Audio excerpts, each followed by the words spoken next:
It is still largely unknown just how colossal the great city of Ur could have once been.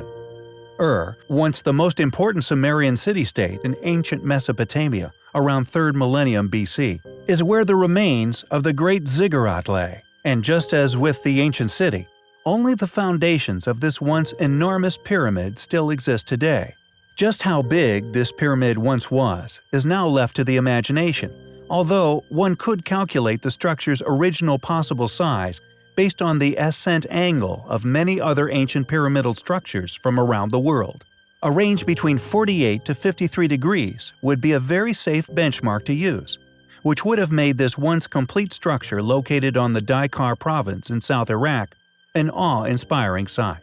Yet what must be the most interesting of details regarding this very ancient structure, characteristics of which make this building stand out as obviously a very important piece of the puzzle regarding the pyramids, has to undoubtedly be the living quarters which were actually built into the pyramid for the use of an ancient alien, a god, who apparently came from the sky. Before delving into the details of which I feel it is important to point out our previous video covering Mario Bildrup's compelling work, collaborative data which correlates over 500 ancient structures on Earth to past cardinal reference points or North Pole locations from over 500,000 years ago. Interestingly, he singles out the Great Ziggurat among others, in particular the Sphinx as noticeably the most ancient of monuments that he has correlated on Earth. If his work becomes peer-reviewed, it would, along with numerous other research projects, strongly suggest certain monuments on Earth have survived several ice ages, the city of Ur's pyramid being but one of these ancient sites. Regardless of Mario's compelling work, historical facts surrounding this ancient alien god, who is said to have resided within this great pyramid within Iraq, has already been translated and thus well established on many occasions. The Great Ziggurat consists of successive platforms which have a solid core of mud brick, which was then covered by burnt bricks. This outer layer is said to have protected the core from the elements. The mainstream archaeological and historical understanding of the construction is that it began under King Ur-Nammu of the 3rd dynasty of Ur around the 21st century BC and was completed by his son, King Shulgi. The Great Ziggurat of Ur was located in the temple complex of the city-state, which was the administrative heart of Ur. Although we would postulate, just like the ancient Egyptian cities, which also build up around these monumental and mysterious structures, were merely modern colonizations of sites which were far older. It is a well-known fact that many cities, towns, villages, and indeed temples are often rebuilt, reconstructed upon much older foundations. It is a common mistake to perceive a historical understanding's beginning, which occurred at a certain point within history, as that of the site's creation. Many sites all over the world are far older than that of the academic records made upon said subjects. The Great Ziggurat of Ur is largely accepted as having been dedicated to the moon god Nana, who is the patron deity of the city. It is interesting that Nana is a very ancient deity indeed, and of course, in all possibility, was once a very real entity, an ancient alien who visited Earth and attributed as a god. It is likely that this occurred at night, thus making him or her a moon god. Why, for example, would you create a monumentally sized building in the dedication of this god, with a throne which rested upon the top overlooking the city? Why would one feel the requirement to build living quarters into the temple, a bedchamber complete with furnishing? Why would one completely build the structure around the living need of an imaginary giant, if one was never intending on using it? Nana has turned up in mythology from cultures throughout the world over the ages, and this, of course, may have been for good reason. She also appears in Norse mythology in the 6th century, thus having been connected by some scholars with the Sumerian goddess Inanna, the goddess Babylonian Ishtar, or the Phrygian goddess Nana, mother of the god Attis.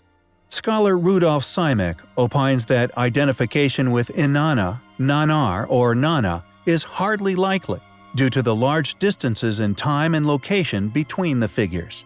Yet, alas, this form of conclusion based on academic paradigm rather than a sheer possibility, is a very dangerous mindset indeed. Scholar Hilda Ellis Davidson says that while the idea of a link with Sumerian Inanna, Lady of Heaven, was attractive to early scholars, the notion seems unlikely. Though she too lacks a compelling argument for her conclusion, we find the notion of scholars assuming to be a dangerous scenario for the rest of humanity, and we perceive such attitude as an attack on open critical thought. We do, however, find the facts surrounding the possible past existence of Nana, along with the theories surrounding the true antiquity of this one enormous structure, to be highly compelling. Many attributed the legend surrounding the great king of Uruk and many of the city's written attributes to mythology. Uruk is said to have become famous as the capital city of the king Gilgamesh, the ancient ruler and hero of the Epic of Gilgamesh.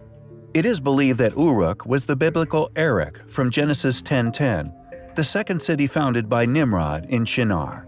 The Epic of Gilgamesh, written by a Middle Eastern scholar 2,500 years before the birth of Christ, commemorates the life of the ruler of the city of Uruk, from which Iraq gets its name.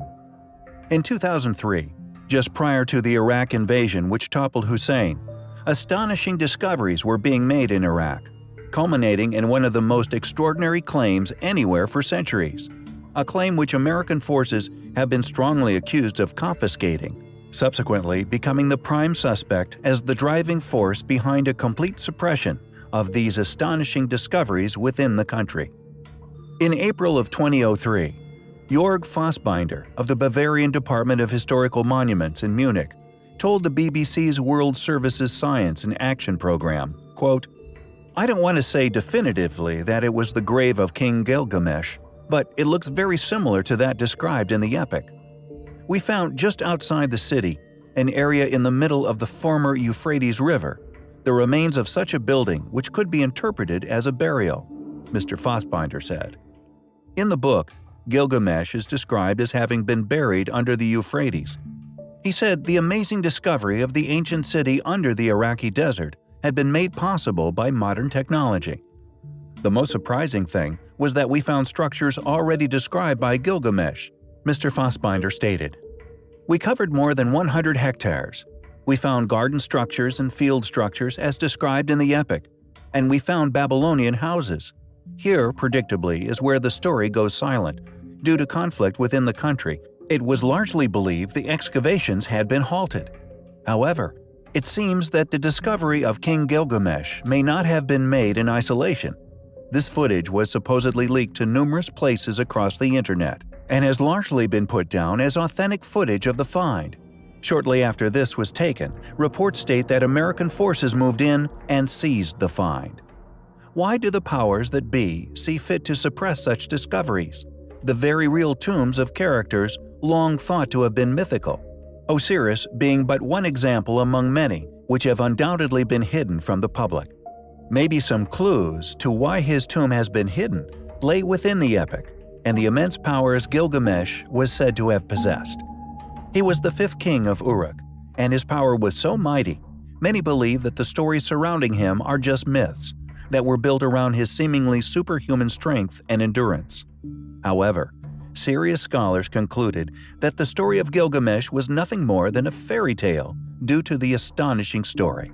In the epic, the great king is thought to be too proud and arrogant by the gods, and so they decide to teach him a lesson, sending the wild man, Enkidu, to humble him.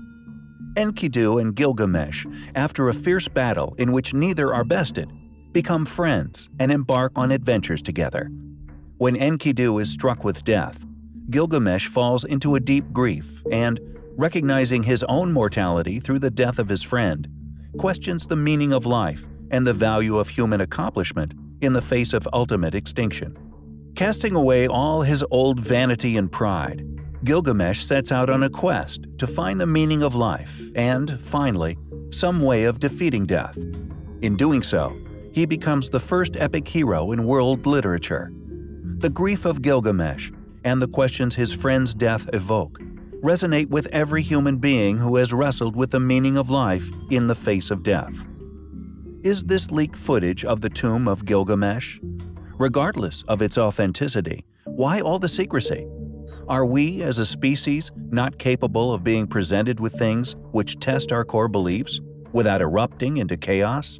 It seems for now we may have to wait to find out. It is largely accepted within mainstream archaeology that modern civilization started with Iraq, within what we now call Mesopotamia. Iraq is currently accepted as the longest surviving continuous area of civilization anywhere on Earth. The question is, how did this very ancient culture excel so successfully within their surrounding environment? How did they develop such sophisticated methods of survival at such a primitive time in our history? There actually exists a series of figurines made by unknown people that predated the Sumerian culture by some magnitude, known as the Ubaidian people.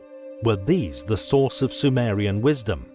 The only problem is that the figures are representative of a race of reptilians, a discovery at the Al Ubaid archaeological site where many very ancient artifacts were found, depicting humanoid figures with lizard characteristics.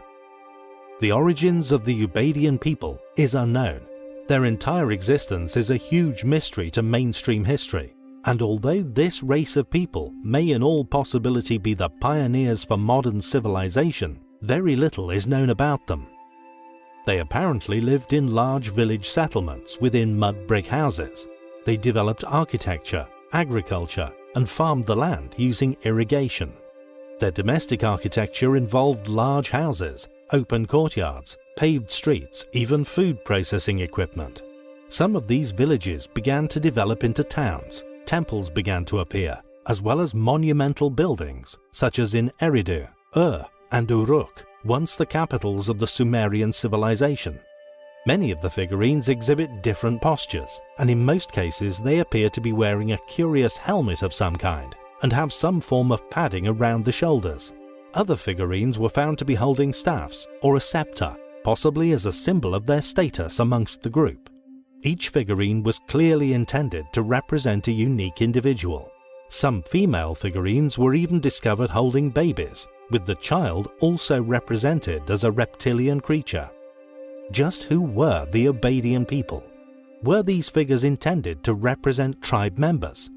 More research into their appearance and information surrounding the origins of their knowledge is clearly needed. We will of course keep you posted on any future developments regarding this mysterious, valuable, and quite possibly reptilian tribe.